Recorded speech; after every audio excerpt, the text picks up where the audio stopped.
बोलती पुस्तके. ज्यांना वाचनाचा नाद त्यांना बोलती पुस्तके घाली साद. आमचं चॅनल सबस्क्राईब करा आणि सबस्क्राईब करायला इतरांनाही सांगा. नमस्कार श्रोते मित्र हो, बोलती पुस्तके सादर करीत आहे लेखक श्री राणा प्रताप पाटील लिखित कादंबरी वंगाळ, प्रकरण 6. वस्ताद स्टेजवरून खाली उतरले आणि दादूला शोधू लागले. वस्तादांच्या मागोमाग अण्णा पाटलांच्या नेहमी जवळ असणारा सौंदर्य जवळचा पांडा पण उठला. अण्णांच्या जवळ येऊन कानात काहीतरी खुसूर फुसूर केलं आणि पुन्हा स्टेजच्या खाली आला. विट्यावरून आलेल्या साळुंके पाहुण्यांकडे जाऊन त्यांना काहीतरी निरोप दिला. पैलवानाच्या गरड्यात साळुंके बसले होते. त्यांनी अण्णा पाटलांकडे पाहिलं. अण्णांनी त्यांना खुणवलं काय करायचं आहे ते साळुंके समजून गेले. त्यांनी उठून आपल्याबरोबर घेऊन आलेल्या पैलवान पोरांना बरोबर घेतलं. टेम्पो बाजूला लावले होते. त्या बाजूला सगळ्यांना घेऊन गेले आणि काय त्या सूचना केल्या. त्यांच्यात रामा माने नावाचा एक दांडगा पैलवान होता. जून ढोकार गडी, चांगलंच वय झालेलं, नकळत पोटाकडून पण जरा बाहेर आलेला होता. विटा खोऱ्यात कुस्ती क्षेत्रात त्याच्या नावाचा चांगला दरारा होता, पण कुस्ती क्षेत्रात त्याचं नाव खराब झालं होतं. एखाद्या चांगल्या पैलवानाला सांगून बाद करण्यात त्याचा हातखंडा होता. चांगल्या चांगल्या पैलवान पोरांना त्यानं बाद केलं होतं आणि हीच खेळी अण्णा पाटलांनी खेळली होती. रामा मानेला पैलवानकी क्षेत्रात आत्ता कुठंतरी उमटत असणाऱ्या सूर्याजीरावांच्या दादूवर घालायचा आणि काहीतरी दगा करायचा, असा त्यांचा हेतू होता. म्हणूनच त्यांनी साळुंके पाहुण्यांना निरोप धाडून रामा मानेला नागवाडीत बोलवून घेतलं होतं. आदल्या रात्री ही मंडळी अण्णांच्या मळ्यातच वस्तीवर जमा झाली होती. अण्णा पाटलांनी त्यांची सगळी सोय केली होती. सकाळी चहा पाणी घेऊन दुपारच्याला अण्णा पाटलांच्या वाड्यातच त्यांनी रस्ता वरपला होता. सुस्तावून झोपा काढून कुस्ती मैदानात हजर झाली होती. अण्णा पाटलांनी इकडच्या कानाची खबर तिकडं होऊ दिली नाही. त्यामुळं सूर्याजीराव व दादू बेसावत होते. वाड्यातून बाहेर पडताना हिराबाईनं दादूची चांगली नजर काढली होती आणि आवर्जून बजावलं होतं, अंगाकडे लक्ष द्यायचं बघ, अंग राखून कुस्त्या करायच्या. शेवटी आईचं काळीच ते. एवढ्या भरल्या दांडग्या पोराला काय झालं तर तिला ते सोसणार नव्हतं. काय बी होत नाही गाय मला, तुझा पोरगा एवढा कच्चा नाही, असं म्हणून दादू वाड्यातून बाहेर पडला होता. आणि आपल्या ताकदीवर पूर्ण भरोसा असलेला दादू हायस्कूल शाळेत भरल्या नागवाडी गावच्या भल्या मोठ्या मैदानात बिनधोक फिरत होता. सगळ्या मैदानात दादूला शोधत फिरत असलेले जाधव वस्ताद वैतागून गेले. दादू कुठेच त्यांना सापडला नव्हता. शेवटी गावातल्या तालमीतलं एक पोरग त्यांच्या शेजारून जाताना त्यांना दिसलं. त्यांनी त्याला हाक मारून विचारलं, ए पोरा, इकडे ये. काय हो वस्ताद, म्हणून पोरग पळतच त्यांच्याजवळ आलं. अरे लेका, दादूला कवचान हुडकतो या, कुठंच घाव ना बाबा, दिसला काय रे तुला? अहो हाय की तिकडं त्या मुतारीजवळ पैलवान पोरांचं टेम्पो लावल्या ती नाही, तिथंच हाय ती दादू पैलवान. असं म्हणून ते पोरग गर्दीत दिसेन असं झालं. तरा तरा पावलं टाकीत जाधव वस्ताद नाळी खाली पैलवान पोरांचं टेम्पो लावलं होतं तिथं पोचले. लांबूनच दादू पैलवान त्यांच्या नजरेस पडला. दादू म्हणून त्यांनी हाक मारली. तोंडावर गमच्या घेऊन झोपण्याचा प्रयत्न करत असलेल्या दादूने कोण हाक मारतंय म्हणून त्या दिशेनं पाहिलं तर वस्ताद झपाट्याने त्याच्याजवळ येत असलेले दिसले. तसा दादू सावध होऊन उठून बसला. वस्ताद जवळ येतात दादूवर खेकासले. अरे किती हुडकायचं रे तुला, गर्दीत कुठं दडून बसलायस गावनास बी? काय झालं, का हुडकायलास आम्हाला? इथंच बसलो की कवाच्यान. दादू म्हणाला, अरे मैदानात फिरवायचं आहे तुला, कुस्ती धरायची आहे ना मग? जाधव वस्तादांनी प्रश्नार्थक चेहऱ्यानं दादूला विचारलं. असं काय विचारताय वस्ताद, कुस्ती करणारच आहे की. मग उठ बघू, चल, गायकवाड पंच तुला मैदानात फिरवायला लई जिकरीला आल्यात. एवढ्यात अजून मोठ्या जोड्या फिरवायला येळ हाय. दादू, तुला सांगतो या ते कर आधी. तुझ्या आबानं मला स्टेजवरून खाली तुला बघायला धाडलंय. बरं बरं. तुम्ही व्हा पुढं, मी आलोच म्हणत दादू उठला. वस्तादांना पुढे पाठवून अंगारखा घातला आणि जाधव वस्तादांच्या मागोमाग गर्दीतून वाट काढत दोघे मैदानाजवळ पोचले. इतक्यात गायकवाड पंच दोघांच्या समोर हजर झाले. अरे दादू, कुठं होतास तू? मैदानात फिरवायचं नाही का तुला? कुस्ती कधी करायचं आज? गायकवाड पंच काळजीने दादूला म्हणाले. काहीच न बोलता दादू शांत राहिला. जाधव वस्ताद दादूला मैदानापर्यंत घेऊन स्वतः माघारी फिरले. स्टेजवर येऊन त्यांनी सूर्याजीराव पाटलांना दादू पंचांच्या ताब्यात दिलाय म्हणून कल्पना दिली आणि त्यांच्या जवळच मोकळ्या जागेत बसले. तोपर्यंतच डाव्या हाताला असल्या समालोचकाचा आवाज कानावर पडला. एक वेळचे जुने मल्ल गायकवाड पंचांबरोबर मैदानात येतोय. दादासाहेब पाटील याच गावचा मल्ल हाय. कुस्ती पंढरी कोल्हापुरात शाहू आखाड्यात सराव करतोय. काय खायला घातला असेल बघा त्याच्या आईबानं. असलं एखादं आपल्या घरात बी तयार करा. असं बरंच वर्णन समालोचकांनी केलं. गायकवाड पंच दादूला मैदानात फिरवत होते. 1000वरून 1500वर मानधन केलं गेलं. दादूसाठी अजून कोणता पैलवान उठला नव्हता. सहसा गावातल्या मैदानात पहिल्यांदा फिरवताना बाहेरचा पैलवान उठत नसे. तो त्या पैलवानाला मान असे. अण्णा पाटलांनी विट्याच्या पाहुण्याला पूर्ण सूचना केली होती. दादूला शह देण्यासाठी त्यांनी साळुंके पाहुण्यांना सांगून रामा मानेला बोलावून घेतलं होतं आणि नुसता शह नाही तर काहीतरी दगा करावा असा अण्णाचा डाव होता आणि त्याच तयारीने रामा माने सुद्धा आला होता. स्टेजवर बसलेल्या सूर्याजीराव पाटलांनी दादूला गायकवाड पंच फिरवताना दिसत होते. भागात दादूने चांगलीच मैदानी मारली होती. त्यामुळं त्याच्या आडवे कोण येईल यात नागवाडीच्या लोकांना संभ्रम होता. पण तोच संभ्रम रामाने हाणून पाडला. पहिल्याच फेरीत रामा माने दादूच्या आडवा आला. कुस्तीचा नियम त्याने मोडला होता. रामा मानेला आडवा आलेला बघून दादू सुद्धा बुचकळ्यात पडला. एकतर रामा माने जुना मल्ल आणि त्यात दादूच्या जोडीपेक्षा काकणभर वरच्या जोडीतला. त्यामुळं काही क्षण दादू दूषित झाला. रामा माने बद्दल दादू सुद्धा ऐकून होता. एखाद्याला करतो म्हणून बाद करणारा हा रामा माने कुस्ती क्षेत्रात सगळ्यांना माहीत झाला होता. गायकवाड पंच रामा मानेला आडवा आलेला पाहून त्यांनी त्याला थांबवलं. काकुटीत हात घालून एका बाजूला घेऊन गेले. त्याला उद्देशून म्हणाले, अरे राम्या, तू कसा काय इथं? म्या कसा म्हणजे? रामाने प्रतिप्रश्न केला. अरे म्या तेच विचारतोय, तू कसा काय इकडे?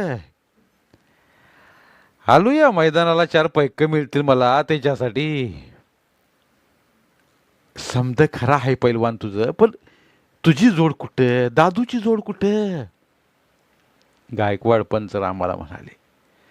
असू दे की, असू दे, जाऊ दे पाडून मला. तिथं शांत उभा राहून दादू हे सगळं ऐकत होता. लांब बाजूला असल्या स्टेजवरून मैदानात एका बाजूला चालल्या भानगडीवर सूर्याजीराव पाटलांचं लक्ष होतं. त्यांनी जवळ बसल्या थोरात दादांना मैदानाकडे बोट करून इशारा केला. थोरात दादा स्टेजवरून पाय उतार झाले आणि गर्दीतून वाट काढीत काढीत मैदानाजवळ आले. मैदानाच्या बाहेरूनच त्यांनी गायकवाड पंचांना बोलावलं.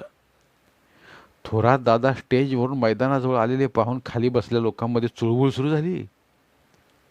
गायकवाड पंच जवळ येतात दादांनी काय प्रकार आहे म्हणून विचारपूस केली. दादा, अभयो रामा माने पहिल्याच फेरीत दादूच्या आडवा आलाय आणि ह्याची जोड बी काकांभर मोठी आहे. हे ऐकून त्यांनी दादूला बोलावून घेतलं. पांढरी हिजार आणि अंगरख्यात दादू दांडगा दिसत होता. दादू, राम्याबरोबर पकड करायची तुझी तयारी आहे काय? दादांनी दादूला प्रश्न केला. हाव दादा, काय विचारताय? जोड तरी बघा. गायकवाड, तुम्ही जरा थांबा बघू. म्या दादूला विचारतोय. अहो पण तुम्ही थांबा. हा, बोल दादू. म्या कुणाबरोबर बी लढायला तयार आहे. एका शब्दात दादूने कांडका पाडला. शेवटी सूर्याजीरावांनी तयार केलेलं खोंड मुसमुसत होतं. गायकवाड आणि थोरात दादा एकमेकांकडे बघून आश्चर्यचकित झाले. पण थोरात दादांना एकतर्फी समाधान सुद्धा झालं. घरच्या होऊन गेलेल्या मोठ्या पैलवानाच्या मागे गावात एखादा पैलवान घडावा असं त्यांना अजिबात वाटत नव्हतं. म्हणून त्यांनी दादूचा ताव बघून रामामानेची जोडी मोठी असताना सुद्धा जाणून बुजून ही कुस्ती जोडली. झालं, कुस्ती ठरली. रामा माने विरुद्ध पैलवान दादासाहेब पाटील. कुस्तीला 3000 मानधन ठरलं. कुस्ती बरोबरीत सुटणार नाही असा नागवाडी गावच्या मैदानाचा निर्णय होता. पडो अथवा पाडो या नियमानं मैदानात पैलवान पोरांची दमछाक होई. पण कुस्ती शौकीनांना अशीच कुस्ती रास्त वाटे. कुस्ती शौकीनांच्या डोळ्यांचे पारणे फिटेल अशा कुस्त्या त्यांना आमच्या नागवाडी मैदानात बघायला मिळाल्या होत्या. अण्णा पाटील खुश होते. त्यांनी टाकलेल्या डावात सूर्याजीरावांचा दादू अडकला होता. भरीत भर म्हणून थोरात दादांनी रामा माने आणि दादूची कुस्ती जोडली. स्टेजवरच्या कुस्ती क्षेत्रात दर्दी असलेल्या लोकांना ही गोष्ट खटकलेली असताना देखील त्यांनी थोरात दादांना काही बोलायचं धाडस केलं नाही. जाधव वस्तादांना दादूची जोड माहिती असून सुद्धा तेही काही बोलू शकले नाहीत. सूर्याजीराव शांत होते. त्यांनी मैदानात चाललेला प्रकार पाहिला होता. पण त्यांना हेही माहीत होतं की दादू कुस्तीमध्ये किती मेहनती आहे. त्यांचा दादूच्या राबणुकीवर विश्वास होता. ते थोरात दादांना तुम्ही अशी कुस्ती का जोडली असे विचारू शकत नव्हते. कुस्ती ठरले होते, तेही सगळ्या गावासमोर. आता काहीही होणार नव्हतं. कुस्ती होणारच होती. पैलवान रामा माने दादू बरोबर कुस्ती होणारच या आविर्भावात साळुंके पाहुण्यांच्या जवळ आला. साळुंके पण अण्णा पाटलांनी टाकलेली जबाबदारी पार पाडली म्हणून मनोमन खुश होते. मैदानात जमा झालेल्या कुस्ती शौकीनांना सुद्धा एक ताडमाड कुस्ती बघायला मिळणार होती. कुस्तीला 5 ते 6 तास घालवलेला वेळ सत्कारणी लागणार होता. पैलवान रामा माने आणि नागवाडीचा पैलवान दादासाहेब पाटील यांची कुस्ती बघायला खचाखच भरलेलं कुस्ती मैदान उत्सुक होतं. गावच्या यात्रेच्या दुसऱ्या दिवशीच्या मैदानात कुस्ती शौकीनांनी मैदान गजबजून भरलं होतं. गावात घरोघरी मटणाच्या फोडण्याचा वास दरवळत होता. गावात आलेले पै पाहुणं कुस्ती मैदानात खिळून बसले होते. सूर्याजीरावांच्या वाड्यात सुद्धा मटणाचा बेत चांगलाच जमला होता. आता फक्त मैदान संपून पाहुणे वाड्याकडे परतण्याची वेळ होती. हिराबाई दादूच्या कुस्तीच्या निकालाची आतुरतेने वाट बघत होती. आपल्या नातवाची कुस्ती व्हावी म्हणून म्हातारी देवघरात देवाची विनवणी करीत होती. मैदानाच्या स्टेजवर असलेली मंडळी सुद्धा दादूच्या कुस्तीची वाट बघत होती. खास करून सूर्याजीराव. त्यांना आपण राबून तयार केलेलं खोंड आजमावून बघायचं होतं. आज 30 ते 40 काटा कुस्त्या पार पडल्या होत्या. आता मैदानात वरील जोडीतल्या कुस्त्या बाकी होत्या. त्यात गावातल्या लहान पोरांनी चुणचुणीत कुस्त्या केल्या होत्या. जाधव वस्तादांनी त्यांचा चांगला सराव करून घेतला होता. दादू सुद्धा कोल्हापूरच्या शाहू आखाड्यात जाण्या अगोदर जाधव वस्तादांचाच पट्टा होता. जरा नेटका दिसायला लागल्यावर सूर्याजीरावांनी धाडसी निर्णय घेऊन त्याला कोल्हापूरला ठेवला होता. दादू त्याच्या तालमीतल्या पोरांसोबत तर रामा माने साळुंके पाहुण्यांच्या टोळक्यात लांग लंगोटा लावण्यासाठी गेले. पैलवान लांग लंगोट्याची जातीनिशी काळजी घेत असत. शेवटी त्याच्यावरच त्यांची रोजीरोटी चालते. रामा मानेने अंगावरचे कपडे काढून लांग चढवली व उतावीळपणे मैदानात पळत आला. आत येऊन गोल मैदानात एखादा मार्का बैल उकऱ्या काढावा तशा उकऱ्या काढू लागला. आजचे मैदान आपणच मारणार हे फाजील आत्मविश्वासात इकडे तिकडे वावरू लागला. चेहऱ्यावर आसुरी भाव होते. दादूची जोड तशीही लहानच. रामाबरोबर कुस्तीसाठी तयार झालेल्या दादूचे मैदानात उपस्थित असले गावकरी व पाहुणे आश्चर्य करीत होते. कोल्हापूरच्या तालमीतल्या पैलवान पोरांच्या घोळक्यात दादू लंगोट्यावर लांग चढवू लागला. बैठक मारून मारून मांडीचे पट बाहेर आले असल्याने लांग वर चढत नव्हती. वर्षातून 2 वेळा सांगलीच्या खटावकर टेलरकडून दादूला लांग शिवून घ्यावी लागली. तालमीतलाच एक पैलवान दादूला लांग वर घेण्यात मदत करीत होता. शेजारीच उभे असले त्याचे वस्ताद दादूला कुस्ती कशी करायची हे सांगत होते. दाद्या, म्या काय सांगतोय ते ध्यान देऊन ऐक. न बोलताच मान डोलावत दादू करकचलेली लांग वर ओढायच्या नादात होता. त्यो राम्या बेरका आहे आणि तुझ्या परी जोड बी थुरली आहे तिची. ताकदीला निब्बार आहे. तुला कुस्ती डोसक्यानंच करायला लागणार आहे. आणि अजून एक, खाली घालू नकस त्याला, नाहीतर किस्ताक धरून तुला घुटना ठेवील बघ. दादू नुसता घुमला. गावात कुस्ती आहे, माझं नाक कापू नगस.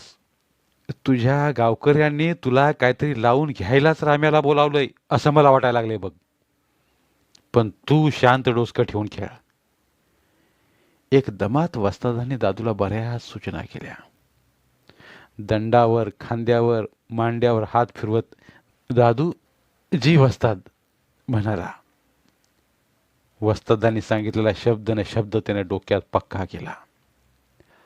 समालोचकांनी दादूच्या नावाचे 2 पुकार दिले होते. आता शेवटचा पुकार होता. दादासाहेब आत या, आत या. तुमचा जोडीदार मैदानात हजर आहे. इथं जमलेले कुस्ती शौकीन आपली कुस्ती बघायला उत्सुक आहेत. लवकर मैदानात या. दादू मैदानात अजून काय येत नाही म्हणून स्टेजवर असल्या सूर्याजीरावांना काळजी वाटू लागली. त्यांची नजर दादूला शोधत भिरभिरत होती. अख्ख्या मैदानात रामा माने एकटाच होता. मैदान मोकळं पडलं होतं. संपूर्ण मैदानाला एकच शांतता पसरली. उपस्थित कुस्ती शौकीन चिडीचुप्प होते. तेवढ्यात पुन्हा समालोचकाचा आवाज सगळ्यांच्या कानावर पडला. मैदानाची शांतता पुन्हा भंग झाली. पुजारी समालोचक आपला भोंगा तोंडासमोर धरून पुन्हा पुकारू लागले. लोकांच्या नजरा भिरभिरल्या. भारत मातेच्या कीर्ती मुकुटातला एक चमकता तारा, याच मातीतला हिरा, याच गावचा मल्ल दादासाहेब पाटील मैदानात येतोय. गोरा गोमठा देखना, लय चांगल्या कुस्त्या करतोय तो. अनेक मैदानं त्यानं गाजवली आहेत.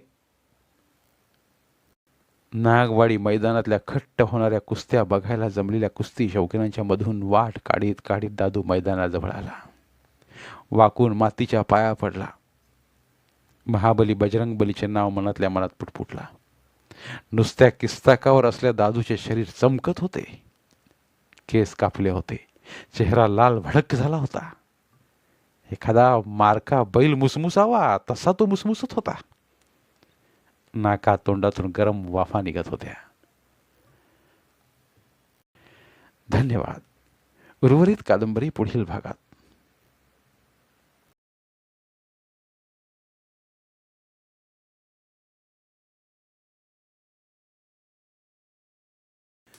धन्यवाद.